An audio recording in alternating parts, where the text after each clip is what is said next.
اگر ایک شخص نے ایک سے زائد قربانیاں کرنی ہیں تو کیا وہ دوسرے اور تیسرے دن قربانیاں کر سکتا ہے، جبکہ اس کو قصاب بھی اویلیبل ہو جو پہلے دن جانور ذبح کر دے؟ ایک شکل تو یہ سوال ہے۔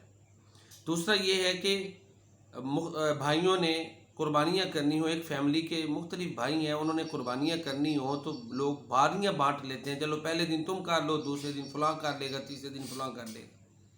تو کیا یہ طریقہ درست اور جائز ہے؟ تو اس کے بارے میں سماعت فرما لیں کہ بہترین عمل تو یہی ہے کہ پہلے دن قربانی کی جائے۔ اگر قربانی کا جانور دستیاب ہے اور قصاب بھی اویلیبل ہے تو پھر بلا وجہ اس لیے کہ جی زیادہ قربانیاں کرنی ہے لہذا اگلے دن کر لیں گے کچھ، یا فیملی کے مختلف ممبرز باریاں بانٹ لیں، اس سے ثواب کم ہو جاتا ہے۔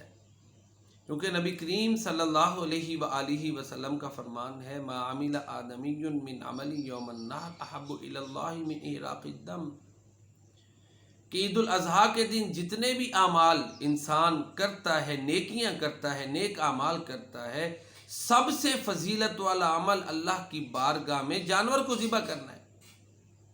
پھر ایک اور بات ہے کہ پہلے جو 10 دن ہیں ان میں عید الاضحیٰ کا پہلا دن شامل ہے۔ عید الاضحیٰ کے یا ذوالحجہ کے، یوں سمجھے ذوالحجہ کے جو پہلے 10 دن ہیں ان کی بڑی فضیلت ہے، کتب حدیث میں موجود ہے، جبکہ 11ویں دن کی وہ فضیلت نہیں ہے۔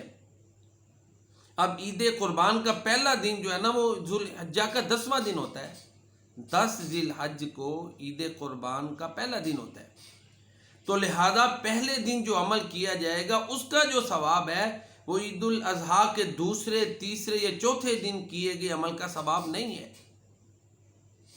ایون کہ آپ نے فرمایا کہ جہاد سے بھی ان دنوں میں جو نیک اعمال کیے جاتے ہیں اللہ کی بارگاہ میں زیادہ افضل ہیں، بڑی فضیلت ہے۔ انشاءاللہ یہ ایک الگ ٹاپک ہے کہ ذی الحجہ کے جو پہلے 10 دن ہیں ان کے کیا فضائل ہیں۔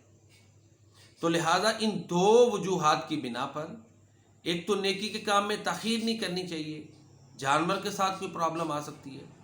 دوسرا عید قربان کا پہلا دن عشرہ ذی الحجہ میں شامل ہے، ذی الحجہ کے پہلے 10 دنوں میں شامل ہے، جس کی بہت زیادہ فضیلت ہے۔